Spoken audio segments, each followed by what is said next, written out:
Good morning, everybody.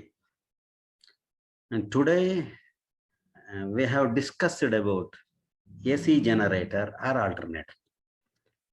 Alternator ಮತ್ತು generator ಬಗ್ಗೆ ಇವತ್ತಿನ ಕ್ಲಾಸ್ನಲ್ಲಿ ಒಂದು ಸ್ವಲ್ಪ ತಿಳ್ಕೊಳ್ಳೋಣ.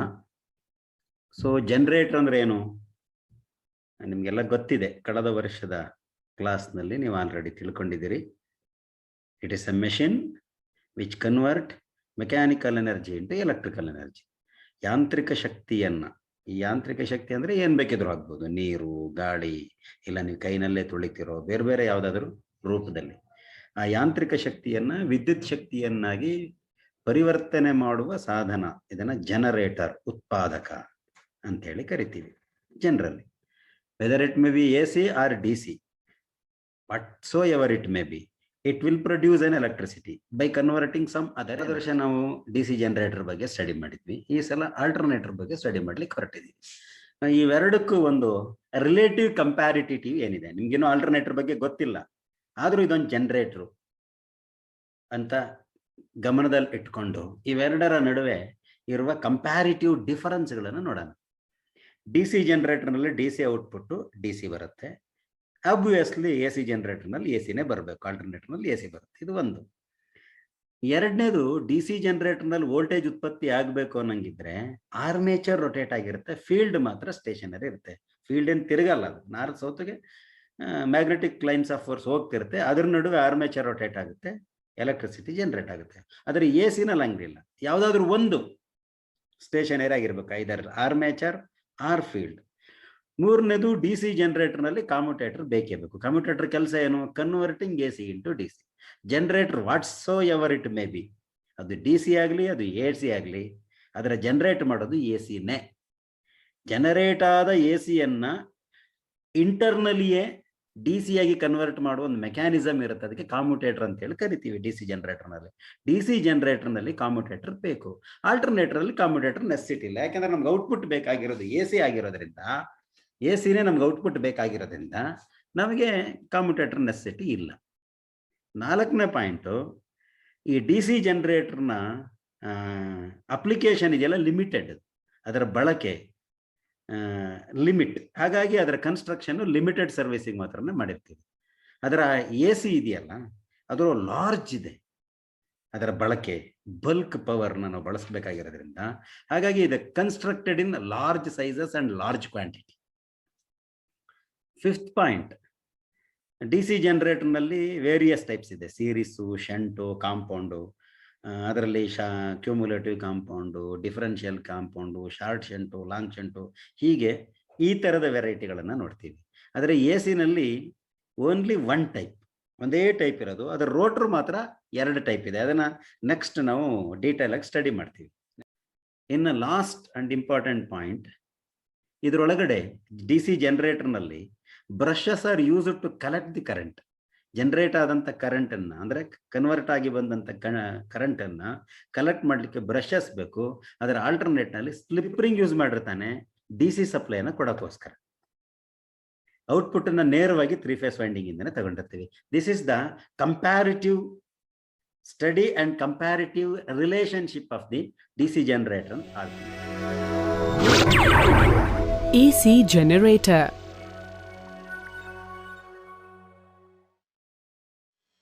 Today, electricity has become an important part of our life. At home, we need it to run the appliances like electric bulb, television, refrigerator, fan, etc. And in the industries, it is used to run different types of machine.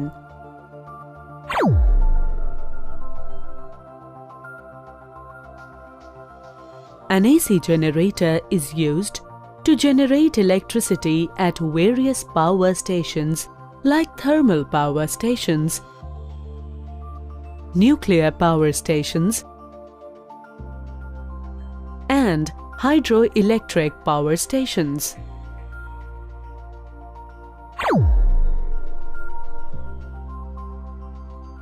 However, an AC generator can also be seen at home, which is used during power outages to keep the appliances like fan, refrigerator, etc., working until power is restored. Let us understand how an AC generator produces electricity.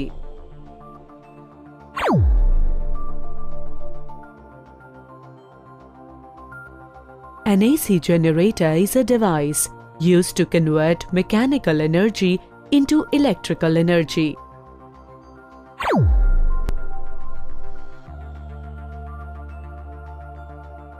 It was originally designed by a famous physicist, Nikola Tesla.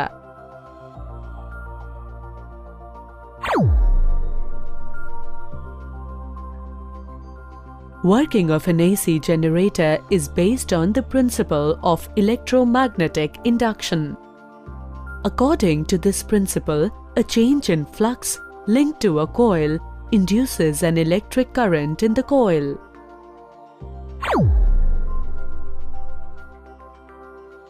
The direction of the induced current in the coil can be given by Fleming's right-hand rule.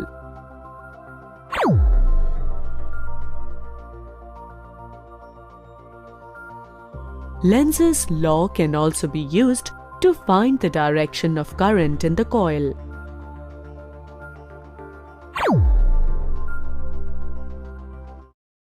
Classification of alternator. What is alternator? It is a AC machine which convert mechanical energy into electrical energy. It gives AC output. This is simple. ಎಲ್ಲ generator ಇರೋ ಥರದಲ್ಲಿ. ಹಾಗಾಗಿ ಇದನ್ನು alternator ಅಥವಾ AC generator ಅಂತ ಕರಿತೀವಿ. ಈ AC ಜನರ ಕ್ಲಾಸಿಫಿಕೇಶನ್ ಅನ್ನ ಎರಡು ಕಾರಣಕ್ಕೋಸ್ಕರ ಮಾಡ್ತೀವಿ. ಒಂದು ಅಕಾರ್ಡಿಂಗ್ ಟು ರೊಟೇಟಿಂಗ್ ಪಾರ್ಟ್. ನಾವು ಮೊದಲೇ ಹೇಳಿದ್ವಿ ಇದು ರೊಟೇಟಿಂಗ್ ಪಾರ್ಟ್ ಮಾತ್ರ ಬೇರೆ ಇರುತ್ತೆ ಅಂತೇಳಿ. ರೊಟೇಟಿಂಗ್ ಪಾರ್ಟ್ಗೆ ಅನುಗುಣವಾಗಿ ನಾವು ರೊಟೇಟಿಂಗ್ ಆರ್ಮೇಚರ್ ಟೈಪ್ ಅಂತೇಳಿ ಕರಿತೀವಿ. ರೊಟೇಟಿಂಗ್ ಆರ್ಮೇಚರ್ ಟೈಪ್ ಅಂದ್ರೆ ಅರ್ಥ ಏನು? ಸ್ಟೇಷನರಿ ಮ್ಯಾಗ್ನೆಟಿಕ್ ಫೀಲ್ಡ್ ಒಳಗಡೆ ಆರ್ಮೇಚರು ರೊಟೇಟ್ ಆಗುತ್ತೆ. ಇದನ್ನ ನಾವು ರೊಟೇಟಿಂಗ್ ಆರ್ಮೇಚರ್ ಟೈಪ್ ಅಂತೇಳಿ ಕರಿತೀವಿ. ಎರಡನೇದು rotating field type. Rotating field type ಅಂದ್ರೇನು? ಆರ್ಮೇಚರ್ ಸ್ಟೇಷನರಿ ಆಗಿದ್ಕೊಂಡು ಫೀಲ್ಡ್ ರೊಟೇಟ್ ಆಗುತ್ತೆ. ಎರಡನೇ ಚಿತ್ರ ನಿಮ್ ಕಡೆ ನೋಡ್ತಿದ್ದೀರಿ. ಎರಡು ಚಿತ್ರ ನಿಮ್ಗೆ ಬಹಳ ಇಂಪಾರ್ಟೆಂಟ್. ಸೊ ರೊಟೇಟಿಂಗ್ ಆರ್ಮೇಚರ್ ಟೈಪ್ಗೂ ರೊಟೇಟಿಂಗ್ ಫೀಲ್ಡ್ ಟೈಪ್ಗೂ ಇದೇ ಎರಡು major classification. According to number of ಫೇಸಿಗೆ ನೋಡಿದ್ರೆ single phase alternator, 3 phase alternator ನೋಡ್ತೀವಿ. ವ್ಯತ್ಯಾಸ ಏನಿಲ್ಲ. 3 ಫೇಸ್ಗೆ 3 ವೈಂಡಿಂಗ್ ಇರುತ್ತೆ, ಸಿಂಗಲ್ ಫೇಸ್ಗೆ ಸಿಂಗಲ್ ವೈಂಡಿಂಗ್ ಇರುತ್ತೆ. ಇದನ್ನ ಈ ಜನರೇಟರ್ ನಾವು ಹೇಳಿದ್ವಲ್ಲ, ಅದರ ರೋಟಾರ್ಗೆ ಅನುಗುಣವಾಗಿ ಬಹಳ ಮುಖ್ಯವಾಗಿ ರೊಟೇಟಿಂಗ್ ಫೀಲ್ಡ್ ಟೈಪ್ ಇದೆಯಲ್ಲ ಅದನ್ನ ಹೆಚ್ಚು ಪ್ರಿಫರ್ನ ಮಾಡ್ತೀವಿ ರೊಟೇಟಿಂಗ್ ಆರ್ಮೇಚರ್ ಟೈಪ್ಗಿಂತ. ಯಾಕೆ? ಅದರ ಅಡ್ವಾಂಟೇಜಸ್ ಏನು? ನಂಬರ್ 1, ರೊಟೇಟಿಂಗ್ ಫೀಲ್ಡ್ ಟೈಪ್ ಆದ್ರೆ only 2 slip rings are enough. 2 slip ring ಸಾಕು. ಆ 2 ಸ್ಲಿಪ್ ರಿಂಗ್ನಲ್ಲಿ ನಾವು ಔಟ್ಪುಟ್ ಅನ್ನ ಎತ್ಕೊಳ್ಳಿಕ್ಕೆ ಸುಲಭ ಆಗುತ್ತೆ. ಎಷ್ಟೇ ಫೇಸ್ ಇರಲಿ only 2 slip ring is enough. Because ಆ ಸ್ಲಿಪ್ ರಿಂಗ್ ಬೇಕಾಗಿರೋದೇ ನಾವು DC ಎಕ್ಸೈಟೇಷನ್ ಕೊಡ್ಲಿಕ್ಕೆ.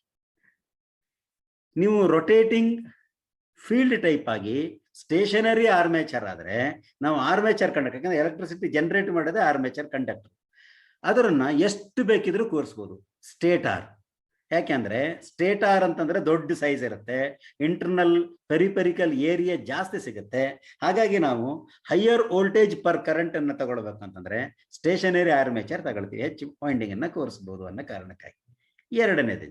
ಇನ್ನು ಮೂರನೇ ಪಾಯಿಂಟ್ ನೋಡಿ, ಯಾವುದರಲ್ಲಿ EMF ಇಂಡ್ಯೂಸ್ ಆಗುತ್ತೋ ಅದು ಸ್ಟೇಷನರಿ ಆದ್ರೆ, ಯಾವುದರಲ್ಲಿ EMF ಇಂಡ್ಯೂಸ್ ಆಗುತ್ತೋ ಆ EMF ನ ಇಂಡ್ಯೂಸ್ ಮಾಡುವಂತ ಕಾಯಿಲು ಸ್ಟೇಷನರಿ ಆದ್ರೆ ಬ್ರೇಕಿಂಗು, ಲೂಸಿಂಗು ಆಗುವಂತ ಸಾಧ್ಯತೆಗಳಿರಲ್ಲ. ಸೊ ವೈಂಡಿಂಗ್ ಸೇಫ್ ಆಗಿರುತ್ತೆ. Winding cannot be breaking and loosening the winding. ಯಾಕೆಂದ್ರೆ ಡ್ಯೂ ಟು ರೊಟೇಷನಲ್ ಫೋರ್ಸ್, ಅದು ತಿರುಗದೇ ಇಲ್ವಲ್ಲ. ತಿರುಗದೇ ಇರುವ ಕಾರಣಕ್ಕೋಸ್ಕರ ಆ ತರದ ಸಮಸ್ಯೆಗಳು ನಮಗೆ ಅದು ಉದ್ಭವ ಆಗೋದಿಲ್ಲ. And 4th point, stationary winding ಮತ್ತು ಎಕ್ಸ್ಟರ್ನಲ್ ಲೋಡಿನ ನಡುವೆ ಯಾವುದೇ ಸ್ಲೈಡಿಂಗ್ ಕಾಂಟ್ಯಾಕ್ಟ್ ಬರೋದಿಲ್ಲ. ಹಾಗಾಗಿ so the supply could be taken directly from slip ring with less spark. ಕಡಿಮೆ ಸ್ಪಾರ್ಕ್ ಅಂತ, ಕನಿಷ್ಠ ಸ್ಪಾರ್ಕ್ನಿಂದ ಸ್ಲಿಪ್ ರಿಂಗ್ ಇಂದ ಡೈರೆಕ್ಟ್ ಆಗಿ ನಾವು ಸಪ್ಲೈನ ಔಟ್ಪುಟ್ ತಗೊಳ್ಬಹುದು. And the fifth point is the main winding being stationary. Main winding is stationary ಆದರೆ the conductor can be easily and effectively insulated with low cost. And the sixth point, ನೋಡಿ, stationery armature ಆಗಿರೋದ್ರಿಂದ ಒಳಗೆ ತಿರುಗುವಂತ field ಇದೆಯಲ್ಲ ಅದು ಬಹಳ ಚಿಕ್ಕದೇ ಇರುತ್ತೆ size. ಹಾಗಾಗಿ rotor ಇದೆಯಲ್ಲ lighter than stator. So alternator can run at higher speed ಅಲ್ವಾ. ಅದರ ಸೈಜ್ ಕಡಿಮೆ ಆಗಿದ ತಕ್ಷಣ ನಾವು ಸ್ವಾಭಾವಿಕವಾಗಿ ಹೈಯರ್ ಸ್ಪೀಡ್ ನಲ್ಲಿ ಫೀಲ್ಡ್ ಪೋಲ್ ಅನ್ನ ರನ್ ಮಾಡಬಹುದು. ಸ್ಪೀಡಲ್ಲಿ ಹೆಚ್ಚು ಸ್ಪೀಡ್ ನಲ್ಲಿ ಅದು ಓಡ್ಲಿಕ್ಕೆ ಶುರುವಾಯಿತು ಅಂತಂದ್ರೆ we can get higher voltage. We can easily generate higher voltage with a small field structure. ಈ ಸ್ಟೇಷನರಿ ಆರ್ಮೇಚರ್ ವೈಂಡಿಂಗ್ ಇದ್ರೆ, ಸ್ಟೇಷನರಿ ಆರ್ಮೇಚರ್ ಇದ್ರೆ ಸಪ್ಲೈ ವೋಲ್ಟೇಜ್ ಕಲೆಕ್ಟ್ ಮಾಡ್ಕೊಳ್ಳೋ ಸುಲಭ. ಯಾವುದೇ ಬ್ರಷ್ ಕಾಂಟ್ಯಾಕ್ಟ್ ಬೇಕಾಗೋದಿಲ್ಲ, ಯಾವುದೇ ಸ್ಲೈಡಿಂಗ್ ಕಾಂಟ್ಯಾಕ್ಟ್ ಬೇಕಾಗೋದಿಲ್ಲ. ಹಾಗಾಗಿ ಇದಕ್ಕೆ ಸ್ಲೈಡಿಂಗ್ ಕಾಂಟ್ಯಾಕ್ಟ್, ಬ್ರಷ್ ಕಾಂಟ್ಯಾಕ್ಟ್ಗಳು ಇಲ್ಲ. ಹಾಗಾಗಿ ಸ್ಟೇಷನರಿ ಟರ್ಮಿನಲ್ ಅಲ್ಲಿಂದ ನಾವು ರೊಟೇಟಿಂಗ್ ಟರ್ಮಿನಲ್ಗಿಂತ ಈಸಿಯಾಗಿ ಸಪ್ಲೈನ ಹೊರಗಡೆಗೆ ತಕ್ಕೊಳ್ಬಹುದು, supply output. So this is the major advantage of rotating field type over the rotating armature type. ಹಾಗಾಗಿ ದೊಡ್ಡ ದೊಡ್ಡ ಬಲ್ಕ್ ಟ್ರಾನ್ಸ್ಫಾರ್ಮರ್ಗಳೆಲ್ಲವೂ ಕೂಡ ರೊಟೇಟಿಂಗ್ ಫೀಲ್ಡ್ ಅಲ್ಲಿ ಇರುತ್ತೆ. ಸಣ್ಣ ಸಣ್ಣ ಲ್ಯಾಬೊರೇಟರಿನಲ್ಲಿರುವಂತ ಸಣ್ಣ ಸಣ್ಣ ಜನರೇಟರ್ಗಳು rotating. Come to the construction. Main alternator ನಲ್ಲಿ ಮೇಜರ್ ಆಗಿ 3 ಪಾರ್ಟ್ ಇರುತ್ತೆ. ಇನ್ನು ಮಿಕ್ಕಿದ್ದು ಬೇರಿಂಗು ಗೀರಿಂಗ್ ಎಲ್ಲ ಮಾಮೂಲಿ ಸಣ್ಣ ಇರೋಂಥದ್ದು. ಅದರ ಸೆಕ್ಷನ್ ವೈಸ್ ಮಾಡೋದಿದ್ರೆ ಸ್ಟೇಟರ್, ರೋಟಾರ್, ಎಕ್ಸೈಟರ್, ಇದು 3 ಬಹಳ ಮುಖ್ಯವಾಗಿ ಇದರಲ್ಲಿ ಗಮನಿಸಬೇಕಾಗಿರುವಂತ ಅಂಶ. This is the cross sectional view of the. ಈಗ ಸ್ಟೇಟರಿಗೆ ಬರೋಣ. The major part stator. Stator is made of laminated stampings. ನಾವು ಮೊದಲೇ ಮಾಡ್ತೀವಿ. ಯಾಕೆ ಲ್ಯಾಮಿನೇಷನ್ ಮಾಡ್ತೀವಿ? To avoid the eddy current loss. ಎಲ್ಲ ಇದು ಕೂಡ ನಾವು ಲ್ಯಾಮಿನೇಟೆಡ್ ಸ್ಟಾಂಪಿಂಗ್ ಇಂದಾನೆ ಮಾಡಿರ್ತೀವಿ. ಮತ್ತೆ ಅದರೊಳಗಡೆ ಒಂದು ಸ್ಲಾಟ್ ಇದೆ. ಅದರ ಸರ್ಕಂಫರೆನ್ಸ್ ಅಲ್ಲಿ ಒಂದು ಸ್ಲಾಟ್ ಅನ್ನ ಕುದಿರ್ತೀವಿ. ಆ slot semi closed, open type, semi open type, closed type, depend upon ಅದರ ಕೆಪಾಸಿಟಿಗೆ ಅನುಗುಣವಾಗಿ. ಸ್ಟೇಟರ್ ಸ್ಟಾಂಪಿಂಗ್ಸ್ ನಲ್ಲಿ ಸ್ಲಾಟ್ ಇರುತ್ತೆ. ಆ ಸ್ಲಾಟಿನ ಸರ್ಕಂಫರೆನ್ಸ್ ಒಳಗಡೆ ನಾವು ವೈಂಡಿಂಗ್ ಅನ್ನ ಕೂರಿಸ್ತೀವಿ. ನೀವು ಇಲ್ಲಿ ಚಿತ್ರಗಳನ್ನು ನೋಡ್ತಾ ಇದ್ದೀರಿ. ಇದರೊಳಗಡೆ ನಾವು ವೈಂಡಿಂಗ್ ಅನ್ನ ಕೂರಿಸಿದೀವಿ. ಇಲ್ಲಿ ಸ್ಟಾಂಪಿಂಗ್, ಒಂದು ಸ್ಟಾಂಪಿಂಗು ಇನ್ನೊಂದು ಸ್ಟಾಂಪಿಂಗಿನ ನಡುವೆ ಇನ್ಸುಲೇಷನ್ ಇರುತ್ತೆ. ಇನ್ಸುಲೇಷನ್ ಮಾಡಿ ವಾರ್ನಿಷ್ ಮಾಡಿರ್ತೀವಿ. ಆಮೇಲೆ ಅದನ್ನ ಯೋಕ್ ಒಳಗಡೆ ಕೂರಿಸ್ತೀವಿ.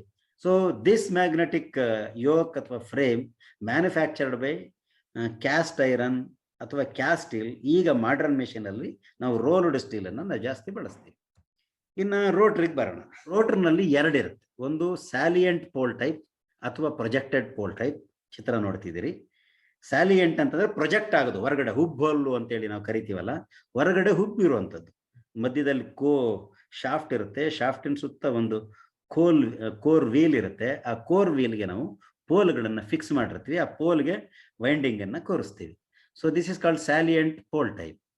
ಈ ತರದ rotor low speed hydro alternator ನಲ್ಲಿ ನಾವು ಇದನ್ನ ಜಾಸ್ತಿ ಬಳಸ್ತೀವಿ. ಇದರ ಎಕ್ಸ್ಪೆಂಡಿಚರ್ ಬಹಳ ಕಡಿಮೆ, ಚೀಪಲ್ಲಿ ಸಿಗುತ್ತೆ.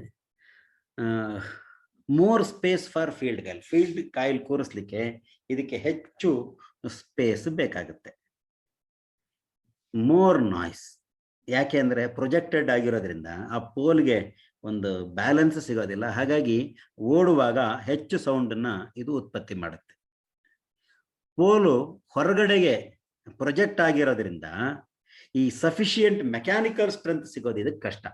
ಹಾಗಾಗಿ ಇದು ವೈಬ್ರೇಷನ್ ಶುರುವಾಗುತ್ತೆ. ಅದರ ಪೋಲ್ ಫೇಸ್ ಇದೆಯಲ್ಲ, ಅದು ಕರ್ವ್ ಮಾಡಿರ್ತೀವಿ. ಸಾಮಾನ್ಯವಾಗಿ ಎಲ್ಲ ಪೋಲಿನ ಫೇಸು ಕೂಡ ಕರ್ವ್ ಇರುತ್ತೆ. ಯಾಕೆ ಅಂತ ಹೇಳಿದ್ರೆ ಮ್ಯಾಗ್ನೆಟಿಕ್ ಫ್ಲಕ್ಸ್ ಅನ್ನ ಯೂನಿಫಾರ್ಮ್ ಆಗಿ ಡಿಸ್ಟ್ರಿಬ್ಯೂಟ್ ಮಾಡಬೇಕಾಗುತ್ತೆ. ಕಂಡಕ್ಟರ್ ಮೇಲೆ ಯೂನಿಫಾರ್ಮ್ ಆಗಿ ಡಿಸ್ಟ್ರಿಬ್ಯೂಟ್ ಮಾಡಲಿಕ್ಕೆ ಅದರ ಪೋಲ್ ಫೇಸ್ ಅನ್ನ ನಾವು ಈ ತರದಲ್ಲಿ ಕವರ್ ಮಾಡಿರ್ತೀವಿ. ಆ ಪೋಲ್ ಫೇಸ್ಗೆ ಸ್ಲಾಟ್ ಮಾಡಿ ಅದರೊಳಗಡೆ ಒಂದು ವೈಂಡಿಂಗ್ ಹಾಕಿರ್ತೀವಿ. ಕಾಪರ್ ಶೇಡಿಂಗ್ ರಾಡ್ಗಳು, ಅದನ್ನೆಲ್ಲ ಶಾರ್ಟ್ ಸರ್ಕ್ಯೂಟ್ ಮಾಡಿರ್ತೀವಿ. ಇದಕ್ಕೆ ನಾವು ಡ್ಯಾಂಪರ್ ವೈಂಡಿಂಗ್ ಅಂತ ಕರಿತೀವಿ.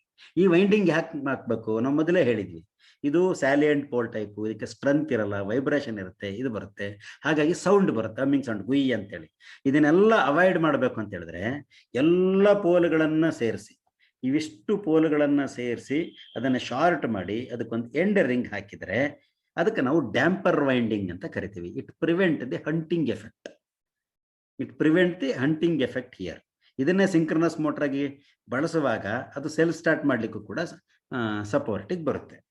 The next second one is smooth cylindrical type ಅಥವಾ ಸೊ ಇದರಲ್ಲಿ ಏನ್ ಮಾಡ್ತೀವಿ, ರೋಟಾರು ಸಿಲಿಂಡ್ರಿಕಲ್ ಶೇಪ್ ಇರುತ್ತೆ, ಇದರ ಲೆಂತ್ ಉದ್ದ ಇರುತ್ತೆ, ದಪ್ಪ ಕಡಿಮೆ ಇರುತ್ತೆ, ಹಾಗಾಗಿ ಇದರ ಡಯಾಮೀಟರ್ ಬಹಳ ಚಿಕ್ಕದು, ಹಾಗಾಗಿ ವೆರಿ ಹೈ ಸ್ಪೀಡ್ ಇದನ್ನ ರನ್ ಮಾಡಲಿಕ್ಕೆ ಸ್ಟೀಮ್ ಟರ್ಬೈನ್ ಇದು ಮಾಡ್ತೀವಿ. ಹೈ ಸ್ಪೀಡ್ ಮೆಷಿನ್ಗೆ ಈ ತರದ ರೋಟರ್ನ ನಾವು ಬಳಸ್ತೀವಿ ಇರುತ್ತೆ. Poles are suitable for turbo generator. ನೀವು ಚಿತ್ರ ನೋಡ್ತಿದ್ದೀರ ಅದ್ರ ಪೋಲ್. ಸೊ ಈ 2 ಪೋಲು 50,000 KVA ವರೆಗೂ ಬಳಸ್ತೀವಿ. ಅದರ ಸ್ಪೀಡ್ 1500 RPM ಇರುತ್ತೆ. 4 ಪೋಲ್ ಆದ್ರೆ ಸುಮಾರು 2 ಲಕ್ಷ KV ವರೆಗೂ ಬಳಸ್ತೀವಿ. ಅದರ ಸ್ಪೀಡ್ 3000 RPM ವರೆಗೂ ಕೂಡ ಇರುತ್ತೆ. ಈ ಸ್ಟೇಟಾರು ಸ್ಮೂತ್ ಸಿಲಿಂಡ್ರಿಕಲ್ ಅಂದರೆ ಸಾಲಿಡ್ ಪೀಸ್, ಅದರೊಳಗಡೆ ಫೀಲ್ಡ್ ವೈಂಡಿಂಗ್ ಕೂರಿಸ್ಬೇಕು. ಹಾಗಾಗಿ ಅದರ ಔಟರ್ ಪೆರಿಪೆರಿಯನ್ನು ನಾವು ಸ್ಲಾಟಾಗಿ ಕಟ್ ಮಾಡ್ತೀವಿ. 3ನೇ 2 ಭಾಗದಷ್ಟು ಸ್ಲಾಟಾಗಿ ಕಟ್ ಮಾಡಿ 3ನೇ 1 ಭಾಗದಷ್ಟು ಹಾಗೆ ಖಾಲಿ ಬಿಡ್ತಾರೆ. ಆ 3ನೇ 1 ಭಾಗದಲ್ಲಿ ಖಾಲಿ ಬಿಟ್ಟಿರೋದು ಪೋಲಾಗಿ ಆ್ಯಕ್ಟ್ ಮಾಡುತ್ತೆ. ಇದರ ಎಂಡನ್ನು ನಾನ್ ಮ್ಯಾಗ್ನೆಟಿಕ್ ಸ್ಟೀಲ್ ರಿಂಗಿಂದ ಕ್ಲೋಸ್ ಮಾಡಿರ್ತೇವೆ. ಇನ್ನು 3ನೇ ಪಾರ್ಟು ಎಕ್ಸೈಟರ್. ಎಕ್ಸೈಟ್ ಅಂದ್ರೆ ಏನು? ಆಲ್ಟರ್ನೇಟರು ಸೆಲ್ಫ್ ಎಕ್ಸೈಟೆಡ್ ಜನರೇಟರ್ ಅಲ್ಲ ಇನ್ ಜನರಲಿ. ಹಾಗಾಗಿ ಅದರ ಫೀಲ್ಡ್ ವೈಂಡಿಂಗನ್ನು ಎಕ್ಸೈಟ್ ಮಾಡಬೇಕಾಗತ್ತೆ. ಎಕ್ಸೈಟ್ ಮಾಡೋದು ಅಂತ ಹೇಳಿದ್ರೆ ಮ್ಯಾಗ್ನೆಟಿಕ್ ಪ್ರಾಪರ್ಟಿಯನ್ನು ಕ್ರಿಯೇಟ್ ಮಾಡಬೇಕಾಗತ್ತೆ, ಎಲೆಕ್ಟ್ರೋಮ್ಯಾಗ್ನೆಟಿಕ್ ಫೋರ್ಸನ್ನು ಜನ್ರೇಟ್ ಮಾಡಬೇಕಾಗತ್ತೆ.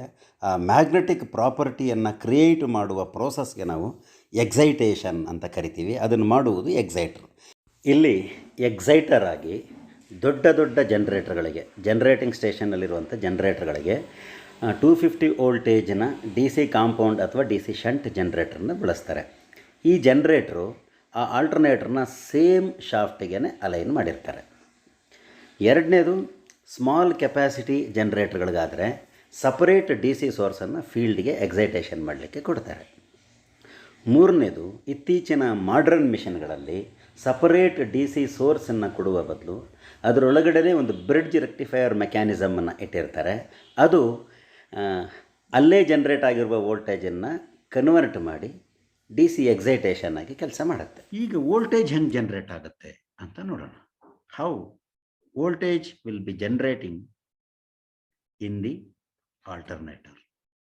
Electricity is produced in alternators by electromagnetic induction.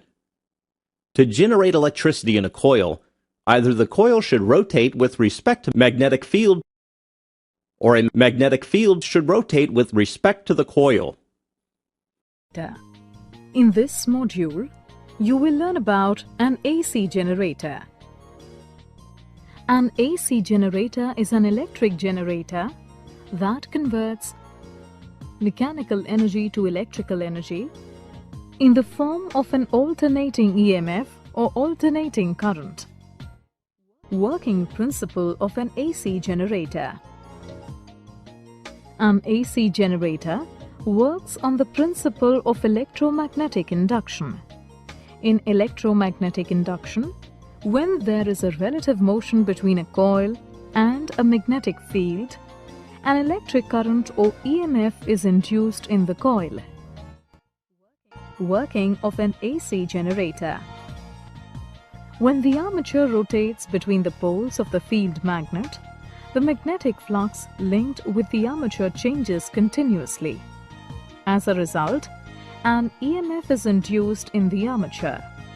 This in turn produces an electric current through the armature and the galvanometer and through the slip rings and the brushes. Note that the galvanometer needle swings between the negative and positive values.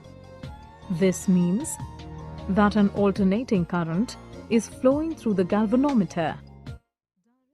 Direction of induced current. Initially, the armature ABCD is vertical with its arm AB up and CD down. The direction of magnetic field is from left to right. As the armature undergoes a half rotation clockwise, arm AB moves down while arm CD moves up. According to Fleming's right-hand rule, the current will flow in the direction DCBA. So, the current will flow from B1 to B2 through the galvanometer. Now, during the next half rotation, arm AB moves up while arm CD moves down. Again, by Fleming's right-hand rule, current will flow in the direction ABCD, that is, from B2 to B1 through the galvanometer. Thus, the induced current changes its direction every half rotation. Graphical representation of induced EMF. Suppose the armature takes t seconds to complete one rotation clockwise. At time t is equal to 0 second, the armature ABCD is vertical with arm AB up and arm CD down. At this position, when the armature rotates, the rate of change of magnetic flux is momentarily 0.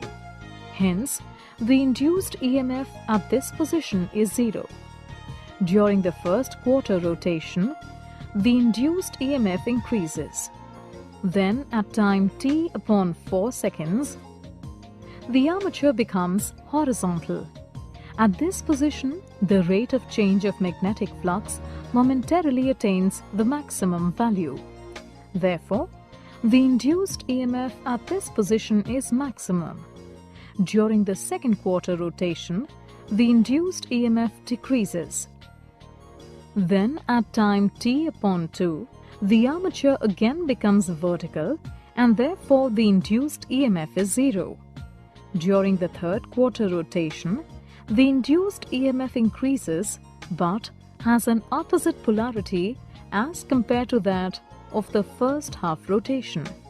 At time 3t upon 4 seconds, the induced EMF attains its maximum negative value. During the fourth quarter rotation, the induced EMF decreases and becomes 0 momentarily at time t seconds, as the armature is vertical once again. So the magnitude of the induced EMF is sinusoidal. 3-phase AC generator ಅಥವಾ 3-phase alternator. Single phase AC ಜನರೇಟರ್ನಲ್ಲಿ ಒಂದೇ ಒಂದು winding ಇರುತ್ತೆ. ಅದರ 3-phase ವೈಂಡಿಂಗ್ನಲ್ಲಿ 3 ವೈಂಡಿಂಗನ್ನು ಬಳಸ್ತೀವಿ. ಅಂದರೆ number of winding are used. ಅದಕ್ಕೆ ನಾವು polyphase alternator ಅಂಥೇಳಿ ಕರಿತೀವಿ. ಈ ಸಿಂಗಲ್ ಫೇಸ್ ಆಲ್ಟರ್ನೇಟರ್ ಇದರ ಬಳಕೆ ಬಹಳ ಮಿತಿ ಇದೆ. ಅದೇನಿದೆ, ಗೃಹೋಪಯೋಗಿ ಮಾತ್ರ ಬಳಸ್ಬೋದು. ಲೈಟ್ ಆನ್ ಮಾಡಲಿಕ್ಕೆ, ಫ್ಯಾನ್ ಉರಿಸಲಿಕ್ಕೆ ನಾವು ಅದನ್ನು ಬಳಸಲಿಕ್ಕೆ ಸಾಧ್ಯ ಆಗುತ್ತೆ. ಹಾಗಾಗಿ ಇದರ ಲಿಮಿಟೇಷನ್ ಆಫ್ ಯುಟಿಲೈಸೇಷನ್, ಅದರ ಸ್ಟ್ರೆಂತು ಎಫಿಷಿಯನ್ಸಿಯ ಕಡಿಮೆಯ ಕಾರಣಕ್ಕಾಗಿ ನಮಗೆ high capacity, high current draw ಮಾಡುವ 5 HP ಹೆಚ್ಚಿನ ಮೋಟ್ರ್ಗಳನ್ನು ರನ್ ಮಾಡಬೇಕು ಅನ್ನೋದಾದರೆ ನಮಗೆ ಸಿಂಗಲ್ ಫೇಸಲ್ಲಿ ಸಾಧ್ಯ ಆಗೋದಿಲ್ಲ. ನಮಗೆ 3-phase ಸಪ್ಲೈ ಅಗತ್ಯವೇ ಇದೆ. ಹಾಗಾಗಿ 3-phase ಲೋಡನ್ನು ಕ್ಯಾರಿ ಮಾಡ್ತಾ ಹೈ ಎಫಿಷಿಯನ್ಸಿ, ಹೈ ಇನರ್ಷಿಯನ್ನು ಪಡ್ಕೊಳ್ಬೇಕು ಅನ್ನಂಗಿದ್ರೆ ನಮಗೆ 3-phase ಆಲ್ಟರ್ನೇಟರ್ನ ಅಗತ್ಯ ಇದೆ, 3-phase ಸಪ್ಲೈ ಅಗತ್ಯ ಇದೆ. ಆ 3-phase ಸಪ್ಲೈಯನ್ನು 3-phase ಆಲ್ಟರ್ನೇಟ್ರು ಕೊಡುತ್ತೆ. ಹಾಗಾಗಿ 3-phase ಆಲ್ಟರ್ನೇಟ್ರು ಎಲ್ಲ ವೈಂಡಿಂಗ್ಗಳಲ್ಲೂ ಈಕ್ವಲ್ ವೋಲ್ಟೇಜನ್ನು ಉತ್ಪತ್ತಿ ಮಾಡುತ್ತೆ. ಹಾಗಾಗಿ ಹೆಚ್ಚಿನ ವೋಲ್ಟೇಜನ್ನು ನಾವು 2 ಅಥವಾ 2ಕ್ಕಿಂತ ಹೆಚ್ಚಿನ ವೈಂಡಿಂಗ್ಗಳನ್ನು ಬಳಸಿ ಅದನ್ನು ಪಡೀಲಿಕ್ಕೆ ಸಾಧ್ಯ ಇದೆ. ಈ ಎಲ್ಲ ವೈಂಡಿಂಗ್ಗಳನ್ನು ಒಂದೇ ಆ್ಯಕ್ಸಿಸ್ನಲ್ಲಿ ಕೂರಿಸ್ತೇವೆ ಮತ್ತು ಒಂದು ವೈಂಡಿಂಗು ಇನ್ನೊಂದು ವೈಂಡಿಂಗಿಗೆ ಸಮಾನಾಂತರವಾದ ದೂರದಲ್ಲಿರುತ್ತೆ.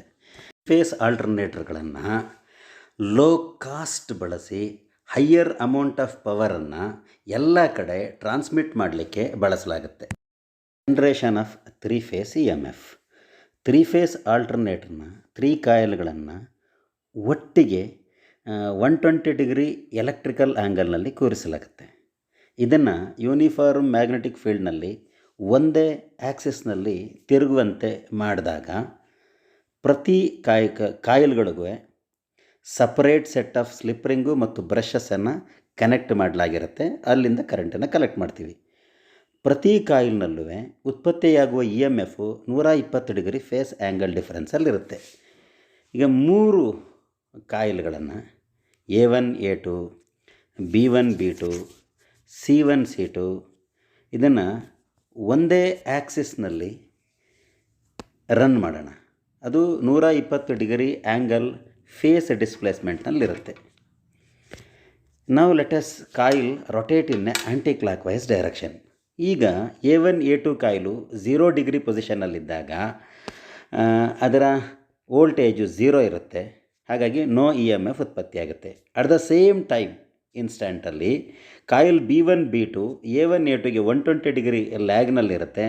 ಆಗ ನೆಗೆಟಿವ್ ಮ್ಯಾಕ್ಸಿಮಮ್ EMF ಡೆವಲಪ್ ಆಗುತ್ತೆ.